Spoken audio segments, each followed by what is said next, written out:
Okay, so we'll talk about basically how to answer counterplans. Then we will talk about some special cases and like varieties of counterplans that you may run into and how to respond to them, because I think one of the most frustrating things that most people experience in debate is like the first time they have to deal with a conditions counterplan or a consult counterplan without having the theoretical understanding of how those things work or why they are cheating, which they are, mostly. Okay, so first, what did I say I was going to talk about first? Overview of counterplans. Okay, so a counterplan is at its core a defensive argument for the negative side. It is an argument that says your affirmative is not all that. Your affirmative is not special. There are other fish in the sea. And we have several of them, probably just one of them if we're conditional or unconditional, that we think is capable of solving your advantages better than you. So typically, an affirmative is going to be a plan text and probably two associated advantages. The goal of a counterplan is to solve one or more of those advantages, one or both of those advantages, as best as is possible in most cases. So that is the primary objective of the counterplan, is to solve the affirmative via some different means. So a really easy example to work with would be like the state's counterplan, right? If the app is the United States federal government should provide universal preschool to everyone aged 3 to 5 years old, the counterplan would be the 50 states of the United States should provide universal preschool to everyone 3 to 5 years old. That's an actor counterplan. It's a really standard one. You will run into states throughout your debate career if you have not already. So the merit of this counterplan is that it attempts to adopt everything the affirmative has tried to accomplish. It does it by an alternate mechanism. But that in and of itself is not enough to win a debate, correct? Just because there is another way to do the plan is not a reason to vote for the negative team. It's rather a defensive argument that says your affirmative is not actually that special or important. To win the debate, the negative team still needs some reason why the plan is bad, okay? And it has to be a reason why the plan is bad that does not apply to the world of the counterplan. So what would an example be in the case of a state's counterplan? Politics. A politics dissent could be a good example. Passing the plan through Congress is a bad idea because it would cause all sorts of controversies and perhaps derail an important piece of legislation that's pending. Another example of a net benefit to, or a disadvantage to having the federal government act might be, local standards of education tend to be better when the federal government imposes its will. It, ignores community norms and provides less valuable education or bad education in some way. Federalism, the idea that the federal government ought not have direct control over what happens on the state level, or it leads to, problems that Thomas Jefferson would become upset about. This used to be a favorite argument of the Oregon team, rather inexplicably, since it's been non-unique since 1865. Although Ben Dodds would disagree vehemently with me. Yeah. Is he still on about this? Oh yeah, it's the best. So yeah, FISM, federalism, FISM for short, is another standard net benefit there. Okay, so this illustrates an important concept. The plan has a bunch of advantages. Let's say it's got like 3 points to its name, all right? The counterplan's goal is to capture, like, let's say 2 of those points, and then it wants to add on, like, a disadvantage. This is a terrible marker. Let's try again. It wants to add on a disadvantage, like that, and be like, the plan is terrible. We fix most of what the plan fixes, and we avoid doing something awful. That's the basic formula for a counterplan, okay? It tries to do what the plan does, adopt the same advantages that the plan does by a different means, and then it works in a pair with arguments about why the plan itself is a bad idea. Now, there are 2 different ways in which counterplans are capable of competing, okay? They can compete, number 1, through mutual exclusivity, and I'm going to abbreviate that ME, mutual exclusivity. That's still an awful marker. There we go. And number 2, it can compete through net benefits, okay? Mutual exclusivity means that it is literally impossible to do both the plan and the counterplan at the same time. They are not compatible in the same universe. A good example of this occurs in a counterplan that we call a PIC, a plan-inclusive counterplan. So let's say that the plan text is to have the federal government build highways throughout all 50 states in the United States, okay? And the counterplan is build highways in all of the lower 48 states, the contiguous 48 states. Well, it is impossible to do both of those things at the same time, right? You can't build roads everywhere and build roads only in the lower 48 simultaneously. It won't work. They are logically incompatible. That's mutual exclusivity, okay? But that is not the only way a counterplan can be competitive. It can also compete through net benefits. An example of this would be the states counterplan that we were just talking about. The counterplan of having states provide universal preschool is not mutually exclusive with having the federal government provide universal preschool. We could just have double the amount of preschools available.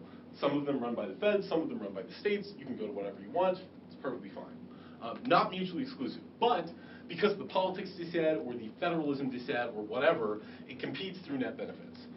It is possible to do both the state's counterplan and the original federal government plan, but it is inadvisable to do so because the counterplan does everything that the plan does without those icky disadvantages about, Andrew Jackson's ghost coming back to life or whatever the Oregon federalism impact is. I'm just gonna. Apparently, I'm gonna rip on Oregon sort of as being obnoxious to Megan in my last lecture too. So there we go. Okay. So that's basic counterplan competition. The reason this matters is that the #1 response to a counterplan is a permutation, meaning an argument that says your counterplan is not an opportunity cost to our plan. Your counterplan is not a reason to vote negative. It doesn't compete with the affirmative. We would make both of these arguments whenever possible when introducing a counterplan into the debate to preempt that permutation. We're going to say, yes, we know it may be possible to do both of these things, but we think it would be inadvisable. You should reject the plan in favor of our counterplan. Okay?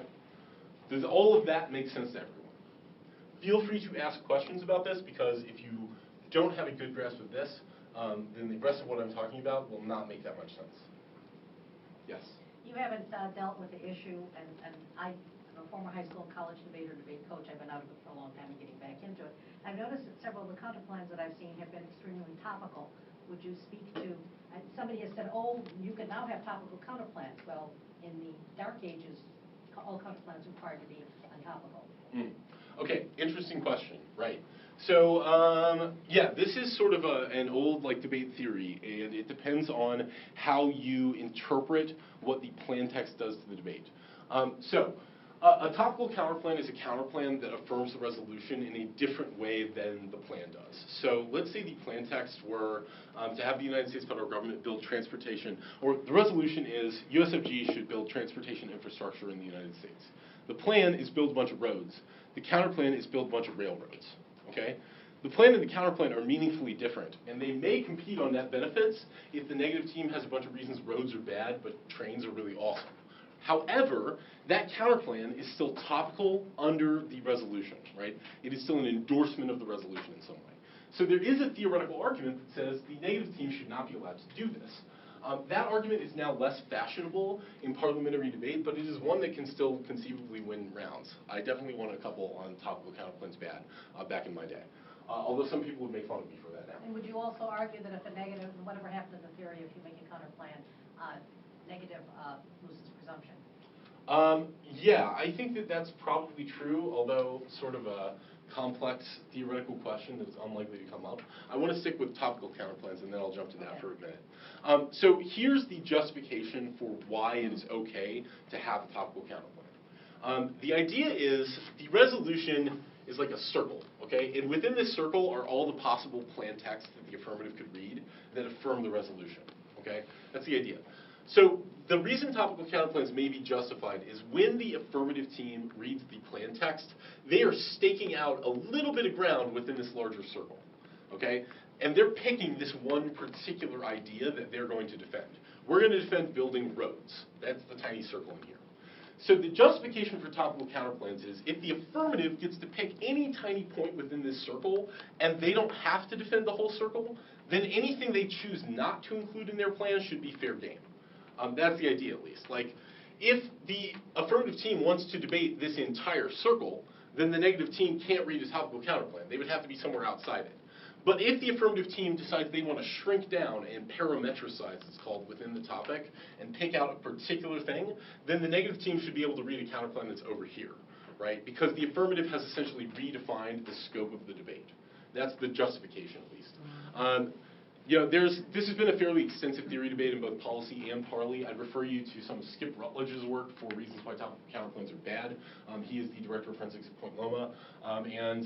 You know, I think most sort of policy theory files would give you some additional reasons why topical counterplans are acceptable. So that's a debate that you should definitely look into if it's something that interests you.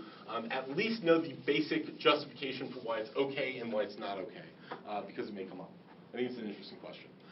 Now, there's a question about how does presumption change in a debate if the negative introduces a counterplan? There are some people who say if the negative reads a counterplan, then in a tie ball game, the affirmative should win. That is the opposite of the normal condition. When the negative defends the status quo, the affirmative has to provide a positive reason to change that. This is a theoretical question that I do not have like a correct answer to. I don't think that there necessarily is one. What I would advise you is never be in a situation where your debate round is going to be decided on presumption.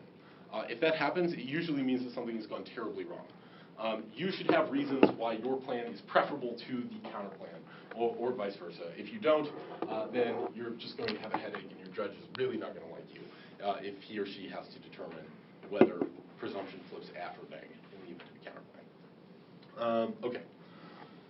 So, Counterplan Basics. Let's talk about a few of the different types of counterplans, just briefly to get them out there. The first would be like an agent counterplan. State is an example of that. Another example might be to have the Supreme Court do the plan, or at least provide an order for your plan. If it's an international topic, one of the most common negative strategies, let's say the resolution is U.S. should provide aid to Haiti, one of the most common negative strategies is going to be have Brazil do the plan, or have Switzerland do the plan. I always liked using Switzerland because I imagine that Switzerland has goblin banks full of like wizard gold that they can just dole out to the international community at will without suffering any sort of repercussions. I'm fairly confident that that is the actual case. So an agent counterplan can be a really effective tool. Another type of counterplan that you will see quite often is a PIC. Okay? PIC is an abbreviation, but I think it's a really, really adept one because when you read a PIC, you are picking out of a little piece of the affirmative plan. PICs are almost always topical counterplans. An example would be the roads in all 50 states versus roads in just the lower 48. That would be a PIC because what it does is it takes the plan and it chops off a tiny bit. It takes a little piece off. Now, confusingly, PIC stands for Plan Inclusive Counterplan. The reason for that is that the wording of a PIC would look like this. The USFG should build roads in the lower 48. Okay? And this part of it right here is the plan text. So what it does is it takes the plan text and then it adds on something that provides an exemption, right? So another example might be if the plan were the United States federal government should,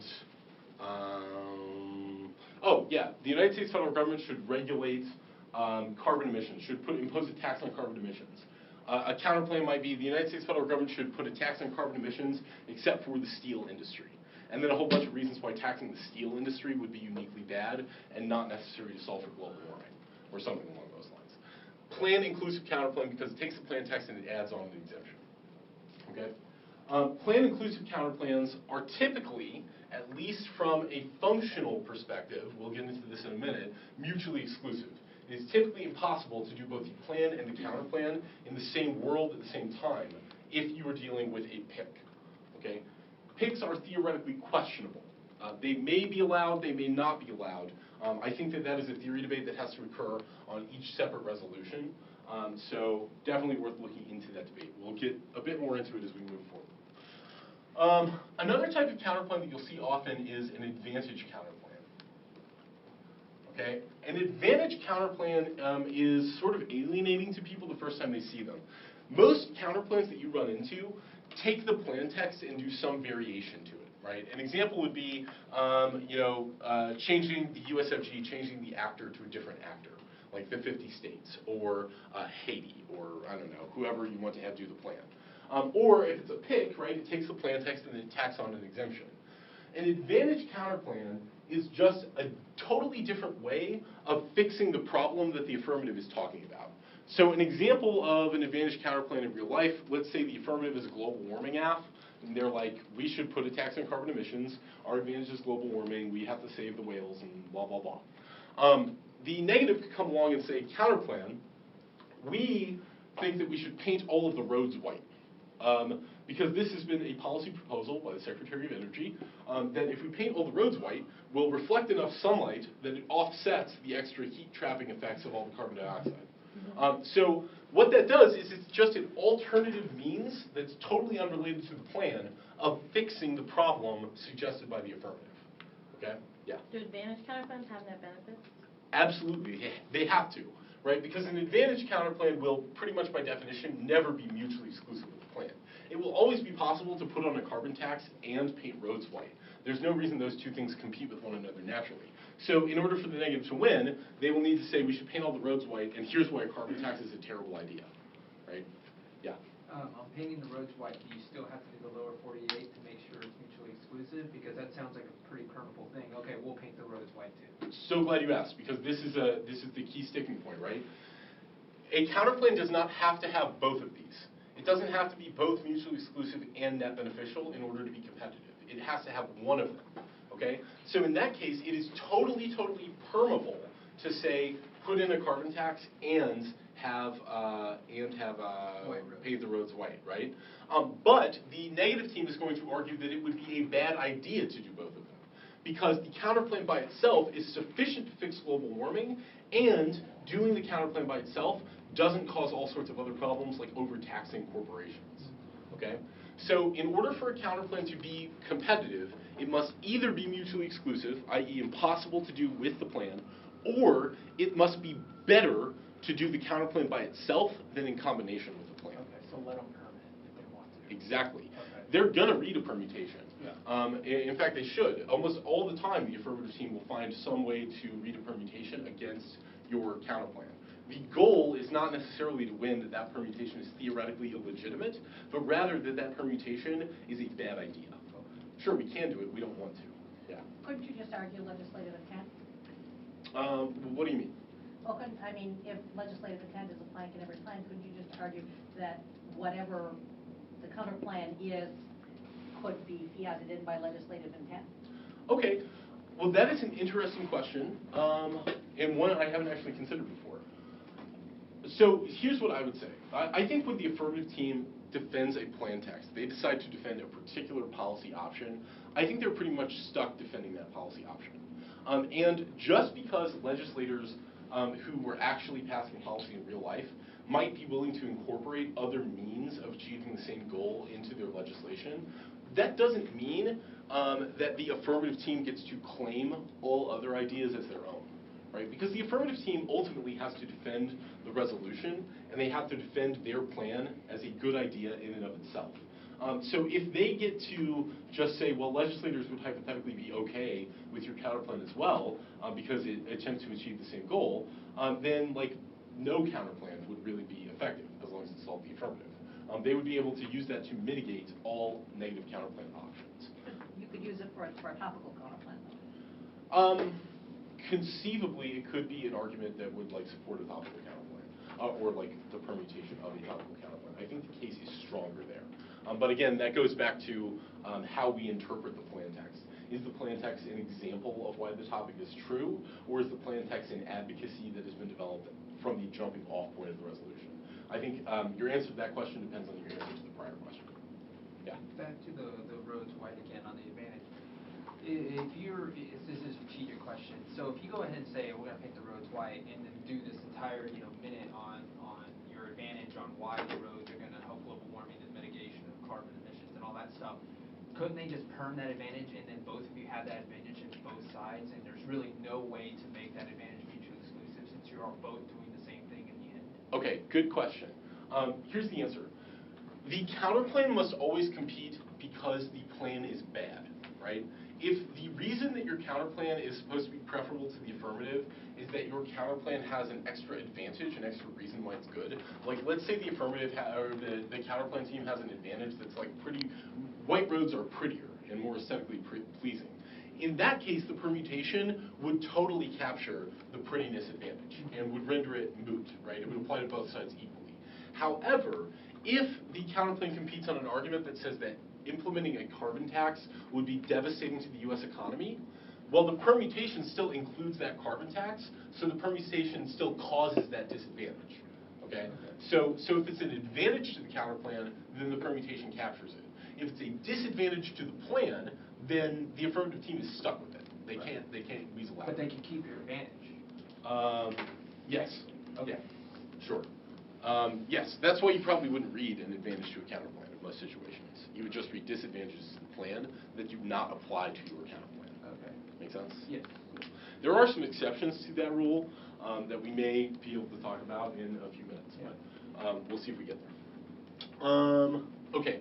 Some other types of counterplans that might occur that you might run into. Enforcement is one.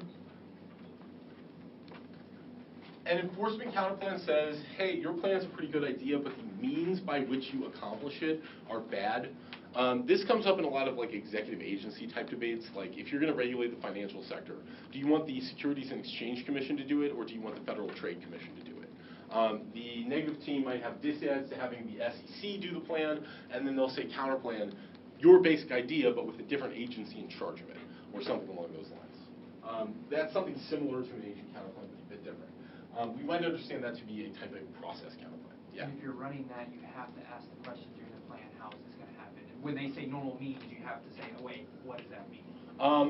Right. Yes. Because then you kind of, but you're showing your hand at that point, right? It's like, oh, You it can sounds. make arguments as to why normal means would be like the SEC or something like that, though. I think that is the best route to go. You should ask the question. Right. If you don't have a clear answer, then what you do is you say, look, here's why we think the Securities and Exchange Commission would definitely be in charge of doing the affirmative. Here are like 8 different examples of past policies that were very similar, that were all implemented by the SEC. Your policy is just like that, so you're using the SEC. I feel like your POI can also be kind of tricky and be like, so like, is the SEC gonna enforce this? And she's like, yeah, like, okay, cool, and then sit down.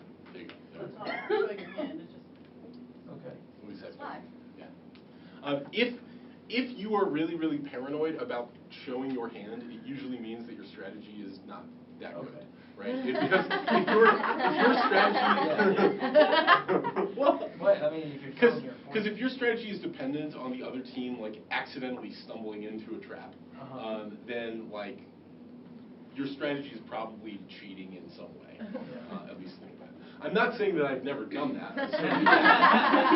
I'm just saying that like there are better options out there if you say one. Okay. Let's talk about consulting condition counterplans, because these are kind of tricky, and I want you guys to know how to answer them. Okay, so a consult counterplan you can interpret as being a little bit like a pick in a lot of ways. Because what it does is it takes your plan, your basic idea, and it says, you know what we should do? We should check with somebody else to see if this plan is a good idea or not, and then we should do whatever they say. That's literally what it would be. So an example is if the plan text were the United States federal government should build a colony on the moon. Okay? Well, one of the problems with building a colony on the moon is that China might get upset because they think the moon is theirs. Or I don't know if they actually do or not. But they certainly don't like what the United States does, like complicated things in space that they think might imperil Chinese interests one day in the future. So a potential counterplan that you might run into against the plan USFG should build a colony on the moon is the United States federal government should engage in prior binding consultation with China over whether or not to build a colony on the moon, and then implement the result of that consultation. Okay? So what that means, what that text means is USFG gets on the phone, calls China, says, hey China, we're thinking about building a colony on the moon, what do you think? If China says, yes, do it, great idea, then we go build a colony on the moon. If China says, no, don't do it, terrible idea, we don't build a colony on the moon. That's the idea behind this strategy. Okay? That is a consult counterplan. Now, the usefulness of the consult counterplan, or the reason the consult counterplan purports to be competitive, is that it is mutually exclusive. Okay? And here's why. The plan guarantees that a colony gets built on the moon. It 100% for sure we're going to go build that colony. In the world of the counterplan, we might not go build the colony. So essentially, the counterplan picks out of the guarantee that the plan actually happens. It makes whether or not the plan happens contingent on the Chinese response. Yeah. I feel like I've heard some consult counterplans that are like, we're going to consult this person and then pass and then do plan that will specifically say like we'll do whatever they say, and they have arguments proving why they would say yes. Okay, if they say, if the wording of their text is consult them and then do the plan, then that's not competitive. That is just plan plus talking to somebody else about the plan. They have to say that whether or not the plan actually happens is contingent on the result of the consultation. If they don't do that, then they're not competitive. But yes, they will always make arguments that they're going to do binding consultation, and then they'll make a bunch of solvency arguments about how China will say, oh, terrific idea, go build crap on the moon. Wonderful, makes perfect sense. Yeah. It sounds like it's almost like the cheating is going to be able to spike out. It's like this what-if scenario is going to be able to spike out some of their advantages. Like, oh, if they don't do it, then these advantages don't apply. But if they do, then we can get through them. Like, it seems like it's almost like this what-if scenario kind of puts kind of like a weird bright line. Like, where are we actually going to go with this? Yeah, that's a good theoretical argument as to why this form of counterplan is maybe not legitimate. Yeah. I'm inclined to agree with you. I don't like consult counterplans from a theoretical perspective very much, but they are, like, it is possible to win my ballot as a judge that consult counterplans are fair. In certain circumstances, because there are certain topics where it's like really within the literature. An example might be if the United States is going to do something regarding the Palestinian population, like consulting Israel would be something that the United States would very strongly consider and is therefore probably part of the topic literature. But for the most part, I agree with you. I think that consult counterplans create confusing multiple world scenarios, and they're also infinitely regressive because hypothetically, like, what if I were to say counterplan engage in binding consultation with my mom over whether or not to do the plan. And then my net benefit is that this will involve more women in policymaking, which is like good for diversity. This is hypothetically possible. Right. And just in case I ever wanted to use this argument, I told my mom, like, if I ever consult you about a policy option, you should say yes. And that way I get to solve the app. Never actually came up, but yeah. Yeah. So the net benefit to consult would be like U.S.-Chinese relations or something? Because you don't take a stance on whether they say yes or no? Net benefit to consult would be, yes, U.S.-Chinese relations, exactly. Okay. Correct. Because you don't imperil that relationship by just doing something without their permission, like, as a general rule. And that's another reason why it's hypothetically competitive. Okay. So conditions counterplans are much like consult counterplans. They say do the affirmative if X thing happens, or if X condition is met. So an example would be if Israel, so if the plan text is give Israel giant Mighty Morphin Power Ranger technology, okay? And the counterplan could be give Israel giant Mighty Morphin Power Ranger technology if Israel agrees to stop being so mean to the Palestinians. Probably more specific and direct than that, like maybe tear down the border wall or something along those lines. And then it's the same competition principle as a consult counterplan. It's mutually exclusive because it doesn't guarantee the affirmative is implemented. The negative team would just make a bunch of arguments why Israel would strive to meet the condition so they could receive the Power Ranger. Does that make sense? Yes? Okay. So that's a basic outline of some of the most common counterplans that you're likely to run into.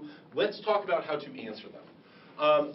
First, we're going to talk about generic answers, and then we're going to talk about how to answer those counterplans more specifically. Okay, we're going to do it quickly. So, first is the permutation. We already talked about the permutation a little bit. It is an argument that says that the counterplan is not an opportunity cost to the plan, i.e. an opportunity cost, right? Basically, the counterplan does not prevent the affirmative from occurring in some way.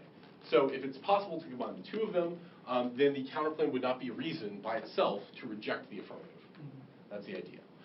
So a permutation usually requires some sort of a text. And that text, to me, can be something as simple as do both, meaning do the plan and do the counterplan. We're going to stick them together. Yeah? How do you do multiple perm texts? I would read them each as a separate permutation.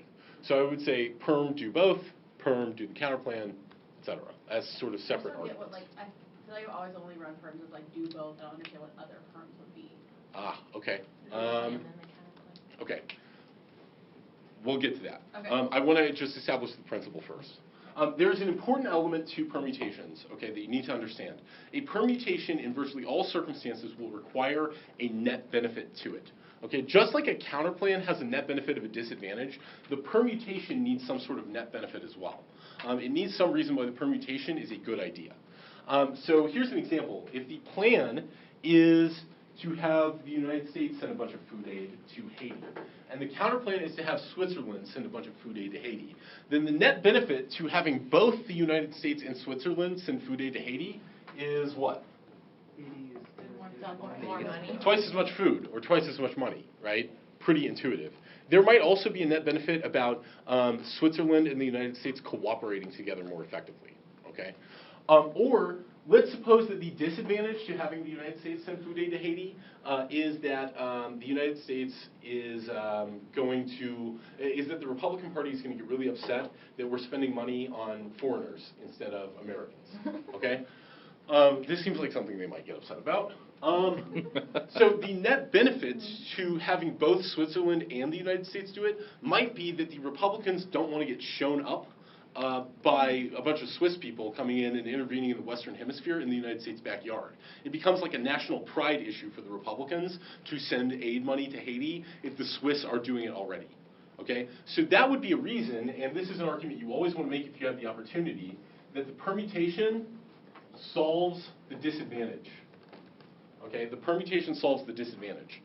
The permutation in this case solves the disadvantage of Republicans getting ticked off about sending money or food aid to Haiti. Make that argument wherever possible. It is a cash money argument, okay? Because the negative team is trying to make their counterplan compete by pointing out that your plan causes some disadvantage. But if the combination of the plan and the counterplan does not cause that disadvantage, then the counterplan is not a reason to reject us. And the counterplan is not a reason to reject the affirmative. Okay, the second thing you want to do is read solvency arguments. Solvency deficits. Okay, a solvency deficit argument is an argument that says the counterplan does not fix all of the problems that the affirmative fixes. Okay, so presumably, if the United States is sending food aid to Haiti, we're really close to Haiti, so we'll be able to get the food there really fast. Well, Switzerland is far away from Haiti, and Switzerland is landlocked, and they don't have any boats. So how are they going to get the food there? Are they going to build a giant catapult? Probably not. And they would probably miss. Or if they hit Haiti, it would just like, oh, jokes about earthquakes. Probably shouldn't go there. Okay, so there are reasons to believe that the counterplan of having Switzerland deliver food aid would be less effective for the Haitians than having the United States do it. So that would be an example of a solvency deficit. MGs, note this argument. Star it, circle it, put a box around it, okay? If you do not have a solvency deficit to the counterplan, you will almost assuredly lose the debate round. You have to come up with some reason why the counterplan is not as good at solving your problems as the affirmative plan text is. If you don't have a solvency deficit argument, then what is going to happen is the negative team is going to say, look, our counterplan does everything their plan does and has no risk whatsoever of making Republicans mad. If you think that there is even a tiny sliver of a chance that the plan text would make Republicans mad, just do the counterplan. Problem solved, right? Just do the counterplan by itself. Yeah? Can the MO also say, hey, this is a multiple action, they can't permit anyway? Multiple agents? No. No? No. Well, I mean, they might It's try. like fiat, right? Like, it's like fiat abuse at that point because they're using two agents. They might try, but here's the problem with making that argument. If you can make that argument, then you can never make a permutation, ever. Then the negative team could read any counterplan under the sun and always be competitive by pointing out that the combination of the plan and the counterplan would be using multiple agents at the same time. And that would be a bad world. Do what? So it's not mutual exclusivity at that point because agents, different agents, because isn't that what? Yeah, there's the nothing, defense? no. Mutual exclusivity is not a factor in agent counterplans. Okay. It's always possible to say both of these countries could hypothetically act. Okay. A permutation is not an advocacy. It is not a fiat action, right? Okay. A permutation is a test. It says, okay, let's imagine a world. Can we imagine a world in which both the plan and the counterplan could happen? If yes, then the permutation is valid. And then we have to decide if it's net beneficial. Okay. Okay? So there's separate questions. Okay. Cool. That's I'm so glad you asked that question though, because tons of people get really confused about that. It's an important concept, yeah. Okay, maybe this is a stupid question, but, I mean, can you perm both of these answers, or should you just do one? Like, either go for perm, or either attack their solvency? Also an excellent question. You should always, always have both of these arguments, okay? Or at least in every possible scenario, have both of them. The permutation, again, is a test of competition, okay? So when you say the counterplan stinks, it's not very good at anything, that argument does not imperil your permutation at all. Because the permutation is just a hypothetical test. It's like, are these things both possible? Yes or no? That you're not necessarily taking a stance on it being a good idea. You are simply saying, I don't think you're actually a reason to reject us. Okay? So have both of them. And that's especially relevant question for the third answer, which is offense. Or disadds to the counterplan, as Colin Patrick might say. Offense is independent reasons why the counterplan is a bad idea. Let's keep rolling with our sending food aid to Haiti example. So the United States should send food aid to Haiti because then the Haitians will have something to eat. Counterplan, no, Switzerland should do it. Solvency deficit argument is that Switzerland is really far away and they don't have enough boats, so they won't be able to get the food there. Offense would be an argument like Switzerland would only be able to send cheese, and the Haitians are allergic to it, or something like that. Or maybe a better argument would be Switzerland has, they only have a few royal pikemen left around in the country, and they would have to deploy their pikemen to deliver the food to Haiti, and that would result in a pikeman shortage in Switzerland, which would have some horrible consequence. Like the goblins getting out of Gringotts in the wild. Perfect. Bring it full circle, right? So offense against the counterplan is an independent reason why the counterplan is a bad idea. That is not necessarily related to the plan. It's just a disad. It's like, imagine that the counterplan were actually an affirmative plan, and you're now on the negative. Come up with a reason why it's bad. That's offense. Yeah? So, again, every time there's a counterplan, always perm it, no matter what. No matter what they say. Like, if they say the 50 states, the 48 states, sorry, but you still do that competitive perm. Yes, you should probably try to read a permutation. The only scenario in which I wouldn't read a permutation is if the negative team read some massive block of arguments about why a permutation was going to be cheating, and I didn't even need the permutation to win anyway. Okay. It's only in both those, if both those conditions were true, that I would skip the perm. Okay. Let's go here. Okay, so I run into this situation where someone runs a pick counterplan, and we get told either A, that we should perm the pick, or B, we shouldn't and run pick bad. Which one? You can, yeah, so you can do both those things, right? Well, yeah, but. And I think that you should. Okay. Because pointing out that a counterplan is theoretically illegitimate, that it's cheating, is not a reason why you cannot also prove that it's not competitive, or that it's a bad idea, or something like that, right? All options are available on the table to you. You just have to make sure that you don't give reasons why the plan is a bad idea, right? As long as you can avoid that, you should be in good shape. Kendra? What's your favorite way for perming a pick, and what are your theoretical justifications for it? Okay. I am about to get there. That's going to be the thing that I close on. So let's go here first. I've heard so many counterplans and just the examples that you give, it just seems to me that there doesn't seem to be a need to run a perm because you can get so many of them with solvency deficits. I mean, are judges really, like, absolutely straight down the line that you have to have a perm? No, it's not that you have to have a perm to win. It's that from a strategy perspective, it is the best practice. Right? So it's certainly possible to defeat a lot of these counterplans with just solvency deficit arguments or just offense or something like that. These are all three weapons that are available to you, and the perm is often an extremely effective weapon. Here's why you would want the permutation anyway. Because maybe the MO is going to stand up and have a ton of great answers to your solvency deficit arguments, or something along those lines. The permutation can also afford you the opportunities to solve the disadvantage, which you would not be able to do if you just read solvency deficits. So permutations can offer you some interesting strategic routes that are not available from any other argument. So that's why I suggest always throwing one out there, because it just gives you way more flexibility when you do. Yeah. So although it's a hypothetical competition, the critic can still vote on the permutation, even though it's a hypothetical. Correct. What they're really voting for there is they're saying, I think the plan is a good idea, and the negative has not introduced a reason to not do the plan, essentially. So when I say I vote for the permutation, that's what I technically mean, but yeah, same idea. Cool. Okay. Cool. Okay, so let's talk about dealing with picks real quick. The T in post, by the way, or in spot or PTSD or whatever, the T is theory. It's reasons why the counterplan is theoretically illegitimate. We won't have time to cover that today, but it's definitely something you should look into. Those sorts of theoretical arguments apply especially to this one and to this one. And also to really, really cheater counterplans like time delay, like do your plan next week. That's nonsense, and you should totally read theory against it. Okay, but how do I deal with a pick? Okay, so remember, a pick is taking my affirmative and it's shaving off a little piece of it, right? And the idea is it creates a mutually exclusive world in which you cannot do both the plan and the counterplan, and that's why it's competitive. Okay, well, joke's on them, because maybe that's not really how competition works.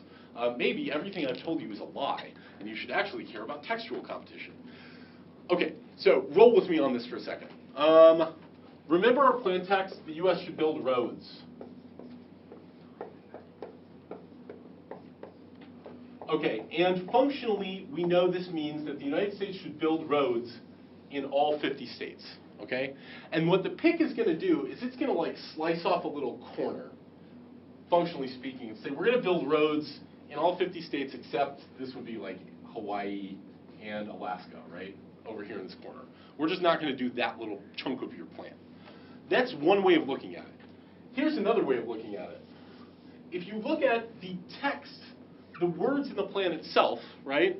The U.S. should build roads, okay? What the counterplan actually does is it takes this text, it says plus not in Alaska and Hawaii.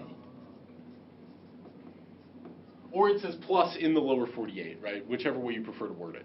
So in other words, from a textual perspective, this counterplan is actually the plan plus something else. It's the equivalent of saying build roads plus give puppies to orphans, okay? It's like, all right, great idea. We'll just add on another exception, right? Or add on another thing that we could do to make the world a better place. There's no reason why the affirmative should have to defend this, okay? Another way of framing this argument is that the counterplan is just a more specific version of the plan, okay? The counterplan is a more specific version of the plan. We said we should build roads. You said we should build roads in a more specific way. That's not a reason that we shouldn't build roads, so you have not given us an objection. Now, the way this argument is framed is perm do the counterplan, okay? Perm do the counterplan is how I would make that argument. And here's why this is an okay argument for me to make. Because the counterplan includes my plan plus something else. So now I'm just saying, okay, fine. Perm do my plan plus something else, aka perm do the counterplan. They're the same thing. That's the idea. You're still upholding the rest. Right. Oh, that's another thing. A permutation does not have to continue to be topical, right? Because a permutation, again, is simply a test. It's a hypothetical world that means to demonstrate whether or not the permutation, whether or not the counterplan is truly a competitive policy option. So a perm does not have to be topical. Okay, does this make sense, everybody? Under normal conditions, you would be saying perm, do the plan, and do the counterplan. Under this condition, because they're just adding something on, you would just say perm, do the counterplan. This is also the argument that you would make against a conditional or consult counterplan, right? Because they've taken your plan and they've just added on consultation. So you would say perm, do the counterplan, right? Gets a little bit more nuanced than that, but yeah. Now, if their disadvantage is building roads in Hawaii and Alaska will completely ruin the infrastructure of those states, then is that just basically the same thing as like you would just deal with that just like normal? No, not quite. Okay. Under this circumstance, right, what I am basically saying when I say this is your counterplan is just a more specific version of our AF. So in the world of this permutation, no roads get built in Alaska or Hawaii. This permutation does not link to those disadvantages. I see. Okay. Now, what's going to happen if you read this argument is you're going to end up in a theory debate. You're going to end up in a big fight over whether or not that kind of counterplan should be allowed or is theoretically legitimate. Okay, so before you dive in, before you're going to be able to win this argument against good teams, you're going to need to do some research into why picks are good or why picks are bad. But this is basically the argument that you're going to be making. Yeah. Would you run that along with Pick's bad position? Totally. Yes.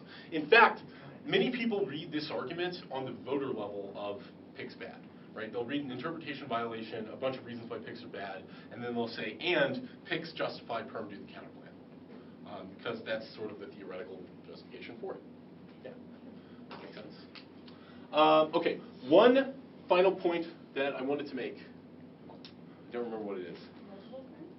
Oh, yeah, you can totally read multiple permutations if you wanted to, which is saying perm due to the counterplan and perm due to the plan. Oh, I need to define what a legitimate permutation is. That's it. Okay, a legitimate permutation has to do two things. Number one, it should include all of the plan. Okay, if you are allowed to say a permutation that does not include all of your plan, then you would be able to get out of anything, right? You would be able to say, if somebody read a big disadvantage to having the United States federal government send food aid to Haiti, and the counterplan is Switzerland sends food aid to Haiti, then hypothetically the permutation could say, perm, Switzerland should send food aid to Haiti, right? And now in this world of this permutation, the United States federal government isn't actually doing anything. That is cheating, right? Because the affirmative always has to defend their plan. No matter what, they're stuck with it. Okay, so the permutation must include all of the plan. The second thing is it can include all or part of the counterplan. Okay? Most of the time it's going to include all of the counterplan. But part of the counterplan is also perfectly acceptable. Here's why. What if I said, counterplan, Switzerland should send food aid to Haiti, and the United States should not send food aid to Haiti? Now my counterplan has become magically competitive all of a sudden, right? And make it more ridiculous. Counterplan, the United States federal government should give puppies to orphans and not send food aid to Haiti, right? I don't get to just ban the plan and do something else and then claim that I'm perm-proof. Okay, so you can permute just the part of the counterplan that doesn't include ban the plan, right, in that sort of situation. There's a variation on the permutation to a console counterplan that follows that same pattern. So it's important to keep this in mind. And the number three thing that the permutation needs is it cannot include anything else. Doesn't have anything else. Okay, this is important. A permutation that severs out a part of the plan is called a severance perm. Okay, they're generally regarded as cheating. A permutation that tacks on something that was neither in the plan text or the counterplan text is called an intrinsic permutation. I don't really know why it's called an intrinsic permutation. I mean, I've got some ideas, but let's not even go there. So the reason this is cheating is if you were allowed to do this, then you could weasel your way out of anything with some creative thinking. Here's an argument that I lost to once my junior year, I believe. We read a counterplan. The AF was like legalized prostitution, and our counterplan was like basically decriminalized prostitution. Like it would still be illegal, but like regulated effectively. Their permutation was the Supreme Court will interpret the plan as meaning the same thing as the counterplan. Okay? So there was no Supreme Court action in either the plan or the counterplan to begin with. They just added that in, and it allowed them to wriggle out of all of our stuff. And we weren't smart enough to answer it. You guys will be. You will know to point out that that is an intrinsic permutation. A legitimate perm cannot include anything that was neither in the plan or the counterplan to begin with. Okay. Yeah? Real fast, what's the structure of the permutation? Really simple. You just say perm, do the counterplan, and then you explain why the permutation is a good idea and how it resolves the questions in the debate. It's real simple. It doesn't need like a 4-part series or anything. So there's like no implication or anything. You don't need right. to like say this is the reason why you're going to vote on this. Not like, well, you would. Yeah, you want to explain. You want to explain why the perm matters in the debate, right. Certainly, but you don't need to provide like super detailed structure. Okay. You just need the text and why it matters. Okay.